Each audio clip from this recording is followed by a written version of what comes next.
Hi guys, आज हम एक नेक्स्ट चैप्टर स्टार्ट कर रहे हैं सर्किट थ्योरी का, chapter number 12 two port networks. तो जो इसमें सबसे पहला टॉपिक है सिंपली क्या है, इंट्रोडक्शन।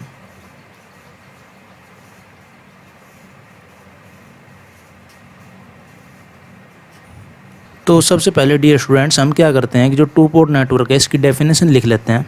इसके बाद हम समझेंगे कि जो सिंगल पोर्ट और टू पोर्ट है इसमें क्या डिफरेंस है और इनके एग्जांपल्स क्या हैं और हम ये चैप्टर क्यों स्टडी कर रहे हैं। तो जो इसकी डेफिनेशन है वो क्या है, a two port network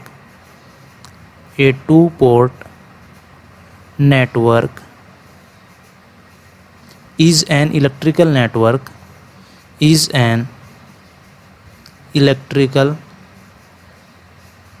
network with two separate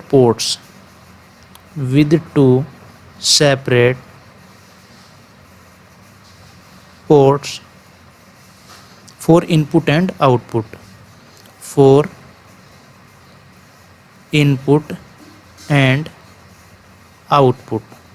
तो यहाँ पर डियर स्टूडेंट सबसे पहले देखते हैं कि जो ये पोर्ट है इसका मतलब क्या है। पोर्ट तो port simply a pair of terminals है जिसमें से करंट एंटर या फिर लीव करती है। ठीक है, तो इसको शॉर्टकट में लिख रहे हैं ए पेयर ऑफ टर्मिनल्स। जैसे यहाँ पर देखिए हम एक एग्जांपल ले रहे हैं। ये कोई लीनियर नेटवर्क है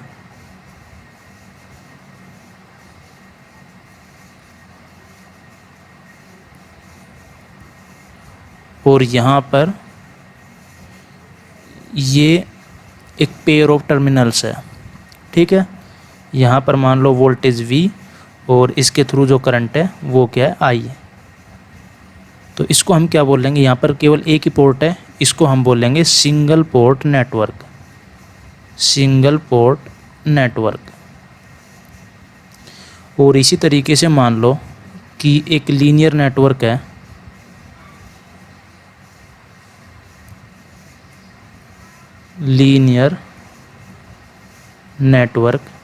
यहाँ पर एक pair of terminals input side है और दूसरा आउटपुट साइड है। यहाँ पर वोल्टेज मान लेते हैं V1, करंट I1, यहाँ पर V2, करंट I2। तो इसको हम क्या बोलेंगे, टू पोर्ट नेटवर्क। ये क्या है, टू पोर्ट नेटवर्क। क्यों? क्योंकि यहाँ पर कितने पोर्ट हैं, दो। एक तो ये वाला पोर्ट और दूसरा ये पोर्ट। तो जनरली जो टू पोर्ट नेटवर्क का जो रिप्रेजेंटेशन है वो क्या है, ये। ठीक है, जो कंप्लीट चैप्टर होगा उसमें हम केवल ये ही रिप्रेजेंटेशन लेके आगे चलेंगे। और इसको स्टडी करने का जो रीज़न है वो क्या है कि अगर हमें टू पोर्ट जो पैरामीटर्स हैं, अभी इसको देखेंगे कि टू पोर्ट पैरामीटर्स क्या क्या हैं। ठीक है, ये कंप्लीट चैप्टर में यही सब पढ़ेंगे, जेड पैरामीटर, वाई पैरामीटर, ये सब चीज़ें। अगर इसके बारे में हमें पता हो तो जो नेटवर्क है उसको हम ब्लैक बॉक्स की तरह अज्यूम कर सकते हैं। यानी कि जो उसकी सर्किटरी है कि जो अंदर कंपोनेंट्स हैं वो किस तरीके से कनेक्टेड हैं, उससे हमें कोई प्रॉब्लम नहीं है, वो किसी भी मैनर में कनेक्टेड हो। अगर हमें टू पोर्ट पैरामीटर्स के बारे में जानकारी है, नॉलेज है कि इस सर्किट के जो टू पोर्ट पैरामीटर्स हैं वो क्या हैं, तो हम उस सर्किट को ब्लैक बॉक्स की तरह अज्यूम करके भी एनालाइज कर सकते हैं। तो इसको हम देखेंगे आगे किस तरीके से करते हैं। तो यहाँ पर हम इस चैप्टर में आगे एंट्री करते हैं। मीन्स जो सबसे पहला टॉपिक है, जो सबसे पहला पैरामीटर है वो हम स्टडी कर रहे हैं इम्पीडेंस पैरामीटर्स।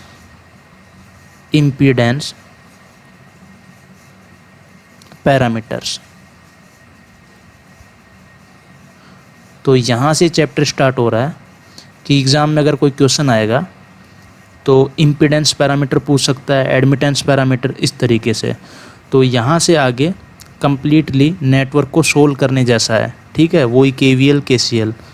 तो यहाँ पर देखिए जो इम्पीडेंस पैरामीटर है इसकी जो इक्वेशन है वो आपको याद रखनी है, और बाकी जो नेटवर्क बनेगा वो तो हम जनरली ऐसा ही दिखाएंगे। जो टू पोर्ट नेटवर्क है यहाँ पर क्या है, लीनियर नेटवर्क।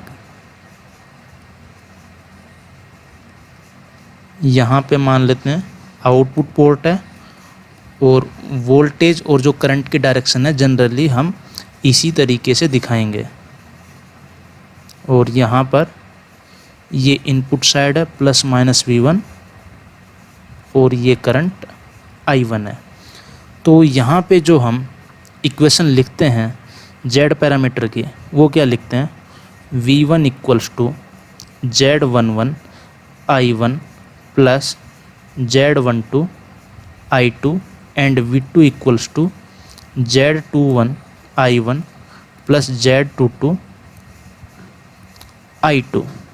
और मैट्रिक्स फॉर्म में इसको कैसा लिखें, V1 V2 = Z11 Z12 Z21 Z22 और यहाँ पर क्या आएगा I1 I2। यहाँ पर इन इक्वेशन के प्रूफ से आपको कोई मतलब नहीं है कि हमने किस तरीके से लिखी हैं, जस्ट आपको याद रखना है कि इनपुट आउटपुट वोल्टेज और जो करंट हैं इनमें क्या रिलेशन है। अगर एग्ज़ाम में कोई क्वेश्चन आता है तो पर्टिकुलर वैल्यू फाइंड आउट करवाते हैं, जैसे Z12 की वैल्यू फाइंड करो या फिर Z21 की वैल्यू फाइंड आउट करो या फिर जो ये Z मैट्रिक्स है इसको फॉर्म करो, ये कम्प्लीटली जो Z मैट्रिक्स है इसको फाइंड आउट करो।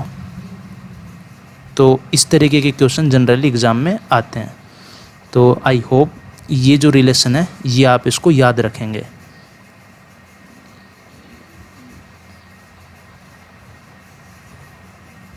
इसको आपको याद रखना है, ठीक है।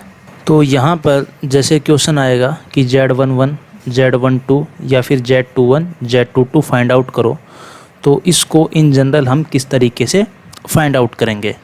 तो यहाँ पर देखिए Z11 सिंपली हम कैलकुलेट कर सकते हैं V1/I1 अगर हम I2 को 0 पुट कर दें, तो यहाँ से जो Z11 है इसकी वैल्यू फाइंड आउट हो जाएगी।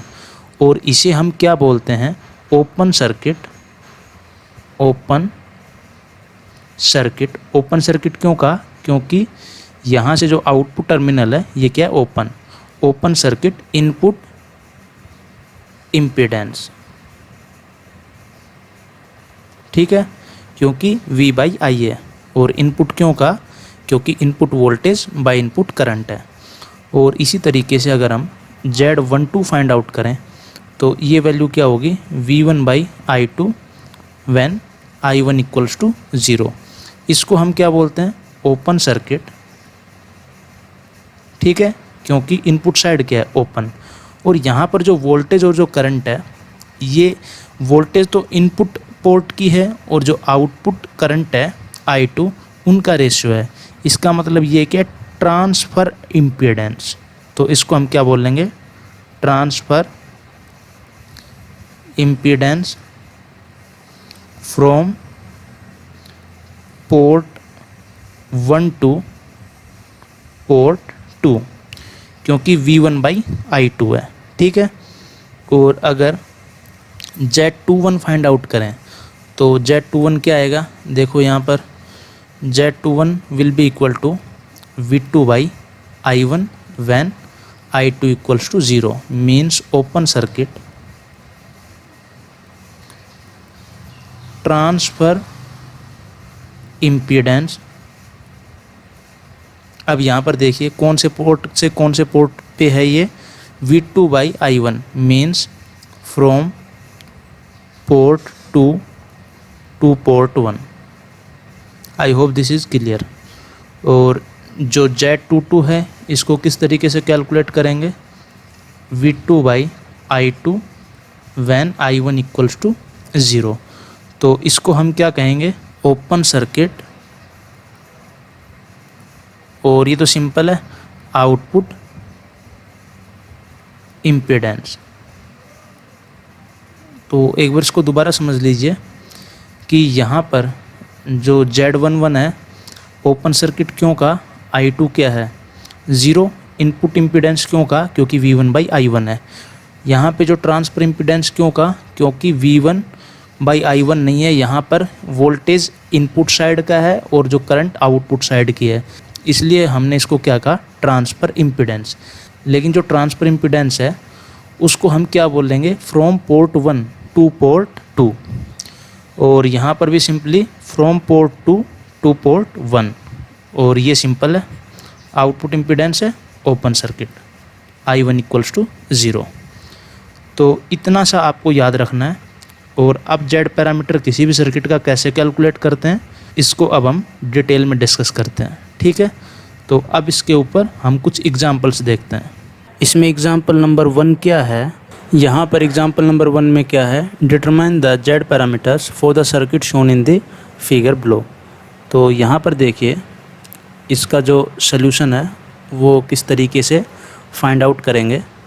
तो हमें पता है V1 इक्वल्स टू, जो बेसिक इक्वेशंस हैं जेड पैरामीटर की, Z11 I1 plus Z12 I2, और V2 equals to Z21 I1 plus Z22 I2, ठीक है। तो यहाँ पर देखिए इसको दो तरीके से सोल्व कर सकते हैं, दोनों अप्रोच में बता रहा हूँ। मेथड 1, जैसे एग्ज़ाम में कभी मान लो Z12 हमसे पूछा जाए, ओनली Z12, तो हम क्या करेंगे, ओनली Z12 ही कैलकुलेट करेंगे, ठीक है।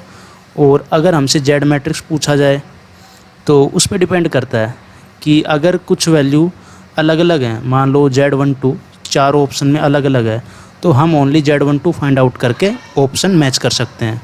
अदरवाइज़ हम क्या करेंगे, V1 V2 की इक्वेशन फाइंड आउट करेंगे, और जो I1 I2 के जो कोफिशिएंट हैं उनसे हम जो जेड मैट्रिक्स है वो फाइंड आउट करेंगे। तो अभी हम इंडिविजुअली जो जेड पैरामीटर्स हैं वो फाइंड आउट कर रहे हैं। जैसे पहले हम फाइंड आउट कर रहे हैं Z11, ठीक है। तो Z11 क्या होता है, V1 by I1 van I2 equals to 0। तो यहाँ पर देखिए जो ये सर्किट है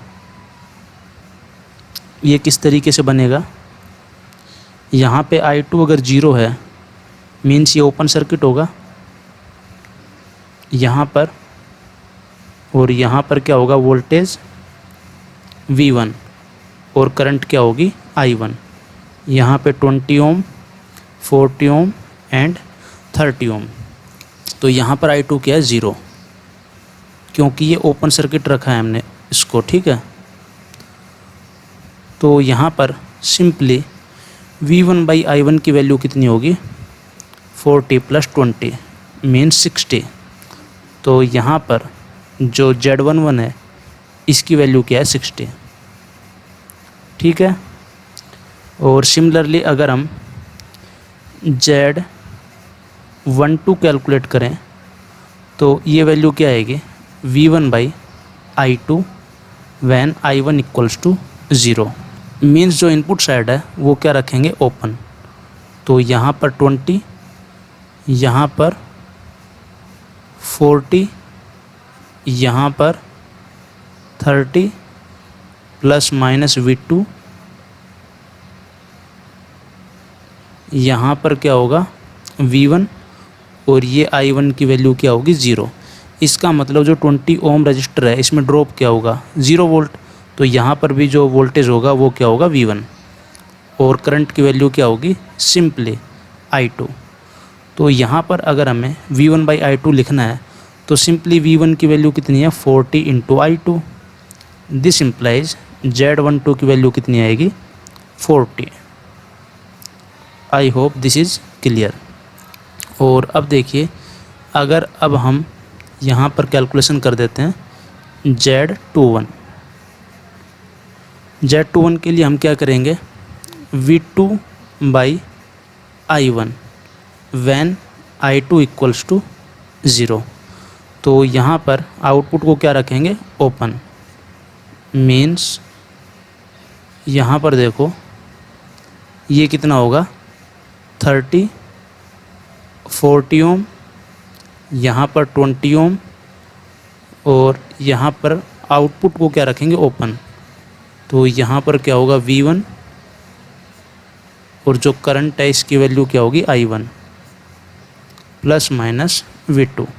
तो सिंपली V2 यहाँ पर वोल्टेज होगा क्योंकि यहाँ पर ड्रॉप क्या होगा 0। तो simply V2 equals to 40 I1। This implies Z21 equals to 40। और अब कैलकुलेट करते हैं Z22। तो इसके लिए क्या होगा V2 by I2 when I1 equals to 0।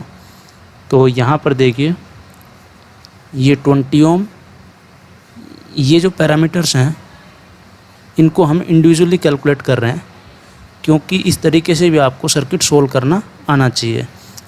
लेकिन जैसे इस सर्किट में हम दूसरा मेथड भी बताएंगे जिसमें क्या होगा वो काफ़ी सिंपल रहेगा, लेकिन एक्चुअली में जो ये पहला मेथड बता रहे हैं ये ही आपको अप्लाई करना है क्योंकि ये काफ़ी जगह पे काम आएगा। जैसे आगे डिफरेंट टाइप के जो क्वेश्चंस करेंगे वहाँ पे काफ़ी काम आएगा क्योंकि एग्ज़ाम में केवल वो एक पैरामीटर पूछता है। तो कंप्लीट कैलकुलेशन करने से अच्छा है कि हम केवल वो ही पैरामीटर फाइंड आउट करें, ठीक है।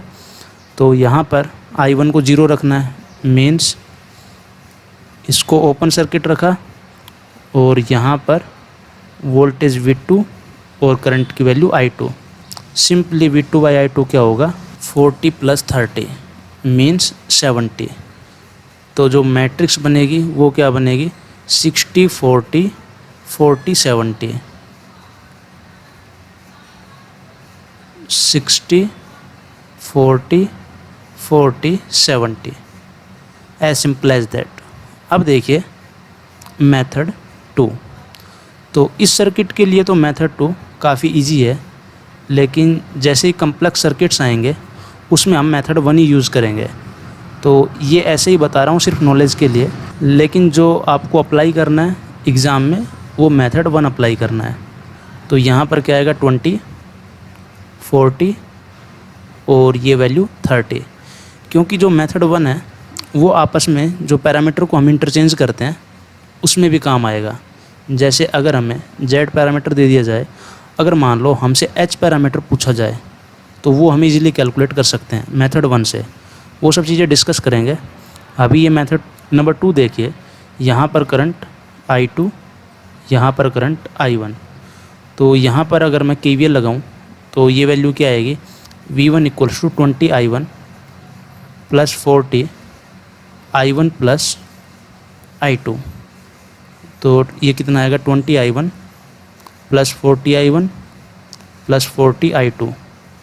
V1 equals to 60 I1 plus 40 I2। ये इक्वेशन नंबर 1। और अब ये जो दूसरा मैथ है इसमें KVL लगाओ तो क्या आएगा V2 equals to 30 I2 plus 40 I2 plus I1 means 40 I1 plus 70 I2 V2। Equation number 2। अब जो 2 पोर्ट नेटवर्क की जो इक्वेशन है Z पैरामीटर के लिए वो क्या थी V1 equals to Z11 I1 Z12 I2 V2 equals to Z21 I1 Z22 I2। तो यहाँ से कंपेयर करो Z मैट्रिक्स क्या आएगी 60 40 40 70। ये मेथड 2 है, लेकिन इस क्वेश्चन के लिए मेथड 2 आपको इजी लग रहा होगा, लेकिन आपको एग्ज़ाम में जो हेल्प करेगा वो मेथड 1 होगा, इसलिए आप मेथड 1 को प्रीफर करें, ठीक है। इस मेथड को आप हमेशा याद रखें क्योंकि ये जो पैरामीटर कन्वर्जन करेंगे उसमें भी ये काफ़ी हेल्प करेगा। तो only we will follow method number 1। तो I hope this question is clear to you. अब जो Y पैरामीटर है उसको नेक्स्ट वीडियो लेक्चर में डिस्कस करेंगे, और जो Z पैरामीटर से रिलेटेड कुछ कंडीशंस रह गई जैसे रेसिप्रोकल नेटवर्क, सिमेट्रिक नेटवर्क, इनकी कंडीशन को जो नेक्स्ट वीडियो लेक्चर होगा उसमें डिस्कस करेंगे। Thank you.